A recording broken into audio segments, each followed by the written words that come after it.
अथ श्रीयोगवासिष्ठे निर्वाणप्रकरणस्य उत्तरार्धे द्विनवतित्यधिकशततमः सर्गः। श्रीराम उवाच सर्वं शान्तं निरालम्बं विज्ञानं केवलं स्थितम् अनन्तं चिद्घनं व्योम नीरागमपकल्पनम् परमाकाशमेवेदमपरिज्ञातमात्रकम् संसारतामिवास्माकं गतं चित्रमहोऽनुभोः। इत्थं द्वैतमिदं भातमिमे लोका इमेद्रयः परमाकाशमित्यच्छमेवानच्छमिव स्थितम्। सर्गादौ परलोकादौ स्वप्नादौ कल्पनादिके चिदेव चेत्यवद्भाति कुतोऽन्याकिल दृश्यधीः। स्वर्गे वा नरके वापि स्थितोऽस्मीति मतिर्यदि तत्तस्या नरकस्यान्तो दृश्यं संविन्मयात्मकम्। नेदं दृश्यं न च द्रष्टा न सर्गो न जगन्न चित् न जाग्रत्स्वप्नसिद्धादि किमपीदं तदप्यसत्। कुतोऽस्याः सम्भवो भ्रान्तेरिति चेद्दृश्यते मुने तदेतदपि नो युक्तं भ्रान्त्यभावानुभूतितः। भ्रान्तिर्न सम्भवत्येव निर्विकारे ज्ञातापदे यत्विदं भ्रान्तिता ज्ञानं तत्तदेवेतरन्न तत्। निरन्तरे निराद्यन्ते व्योम्नि शैलोदरेऽथवा कुतोऽन्यथा कल्पकं स्याज्योपरे चाविकारिणी। मिथ्यैवानुभवो भ्रान्तेः स्वप्ने स्वमरणोपमः यदनालोकनं नाम शाम्यतीदं विलोकनात्। मृगतृष्णाम्बुगन्धर्वनगरद्वीन्दुबिभ्रमः तथा विद्याभ्रमश्चायं विचारान्नोपलभ्यते। बालबेतालवद्भ्रान्तिर्न विद्या जाग्रगापिः अविचारेण संरूढा विचारेणोपशाम्यते। कुत आसीदिति मुने नात्र प्रश्नो विराजते सत एव विचारेण लाभो भवति नासतः। प्रामाणिकविचारेण प्रेक्षितं यन्न लभ्यते तदेतदसदेवादि तत्तर्ह्यनुभवो भ्रमः। यन्नास्तीति परिच्छिन्नं प्रमाणैः सुविचारितं खपुष्प शशशृङ्गाभं तत्कथं लभ्यते सतः। सर्वतः प्रेक्ष्यमाणोऽपि यः कुतश्चिन्न लभ्यते तस्य स्यात् कीदृशी सत्ता बन्ध्यातनयरूपिणः। भ्रान्तिर्न सम्भवत्येव तस्मात् काचित् कदाचन निरावरणविज्ञानघनमेवेदमाततम्। यत्किञ्चिज्जगदद्यात्र भातीदं परमेव तत् परं परे परापूर्णे पूर्णमेवावतिष्ठते न भातं न च नाभातमिह किञ्चित् कदाचन इदमित्थं स्थितं स्वच्छं शान्तमेव जगद्वपुः अजममरमहार्यमार्यजुष्टं परमविकारिनिरामयं समन्तात् पदमहमुदितं ततं हि शुद्धं निरहमनेकमथाद्वयं विकासी। इत्यार्षे श्री वासिष्ठमहारामायणे वाल्मीकीये देवदूतोक्ते मोक्षोपायेषु निर्वाणप्रकरणस्य उत्तरार्धे विश्रान्त्युपगमवर्णनं नाम 92-शततमः सर्गः। अथ 93-शततमः सर्गः। श्रीराम उवाच अनादिमध्यपर्यन्तं न देवा नर्षयो विदुः यत्पदं तदिदं भाति क्व जगत् क्व च दृश्यता द्वैताद्वैतसमुद्भेदवाक्यसन्देहविभ्रमैः अलमस्माकमाशान्तमाद्यं रूपमनामयम् व्योमनिव्योमभावानां प्रशान्तं यादृगासितं तादृक्चिद्व्योमनि स्फार त्रिजगद्व्योमभासनम् यथा व्योमनि व्योमत्वं दृशत्वं दृशदि स्थितं जलत्वं च जलस्यान्तर्जगत्वं चिद्घने तथा सांहतादिजगद्दृश्यमाशाकाश विसार्यपि महाचिदुदरं विद्धि खं शान्तं शून्यतोदितं जीवस्यास्मिन् विमूढस्य परे परिमितोदये प्रस्फुरंश्चापि संसारपिशाच उपशाम्यते भेदोपलब्धिर्गलति व्यवहारवतोऽप्यलम् जडस्येवाजडस्यैव बीचेरिव जलोदरे क्वाप्यज्ञानरवौ याते प्रतापाद्याकरे भृशम् संसारसत्तादिवसो यात्यस्तं सनिशागमः भावाभावेषु कार्येषु जरामरणजन्मसु ज्ञा आजवं जबीभावे तिष्ठन्नपि न तिष्ठति नाविद्यास्तिह न भ्रान्तिर्न दुःखं न सुखोदयः विद्या विद्या सुखं दुःखमिति ब्रह्मैव निर्मलम् परिज्ञातं सदेतत्तु यावद् ब्रह्मैव निर्मलम् अपरिज्ञातमस्माकमब्रह्मात्म न विद्यते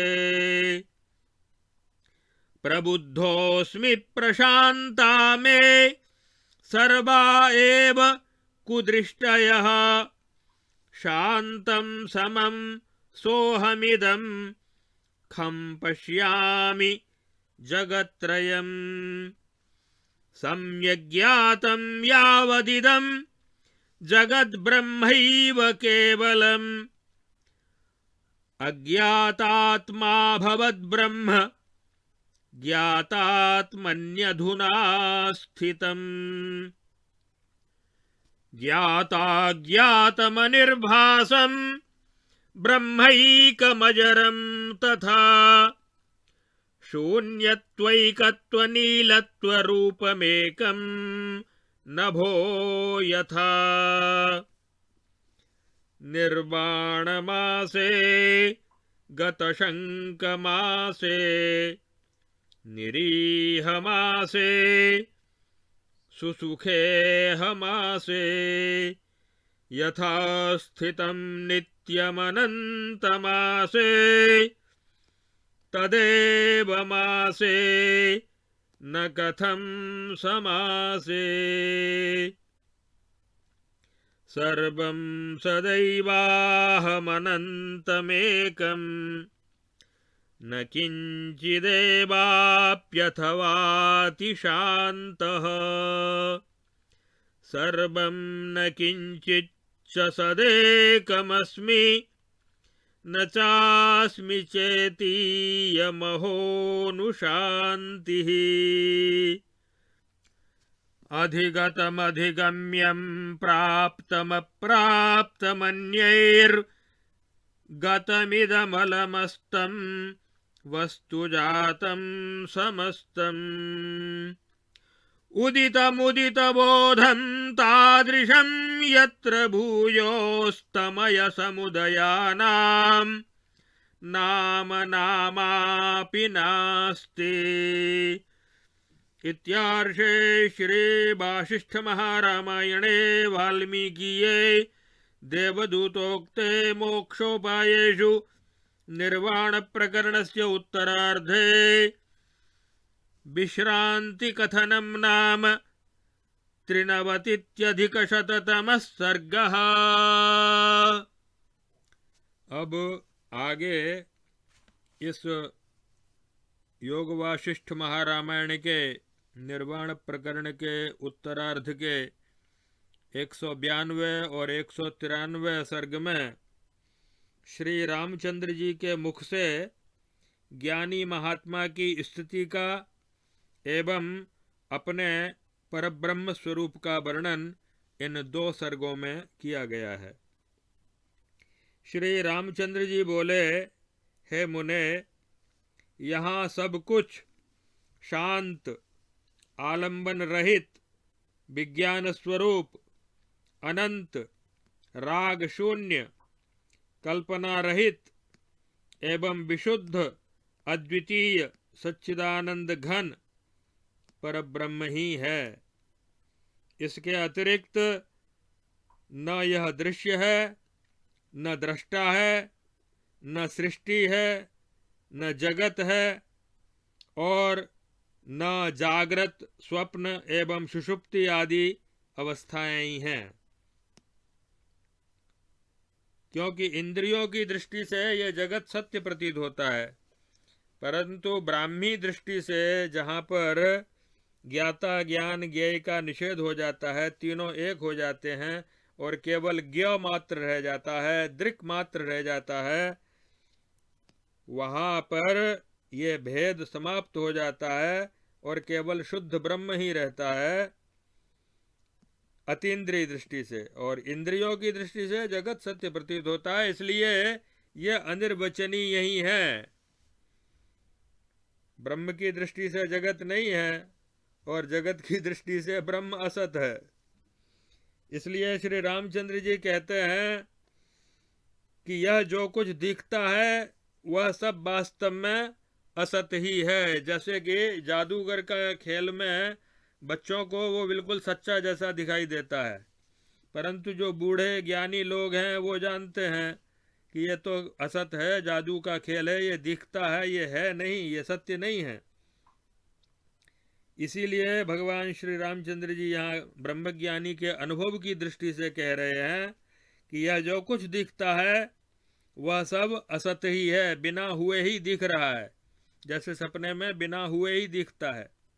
इसलिए हे मुने, इस भ्रांति की उत्पत्ति कहाँ से होती है, इस बात पर विचार करना भी उचित नहीं है, क्योंकि भ्रांति के अभाव का अनुभव हो जाने पर भ्रांति रहती ही नहीं। जैसे सपने से जाग जाने पर सपना ही समाप्त हो जाता है।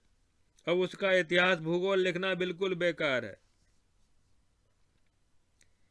तब उसके कारण का विचार करना ये कहाँ तक संगत हो सकता है। सपने में जो सिंह आया था उसकी जन्म तिथि क्या है, ये विचार करना बिल्कुल व्यर्थ है। निर्विकार एवं ज्ञान स्वरूप परब्रह्म में भ्रांति हो ही नहीं सकती।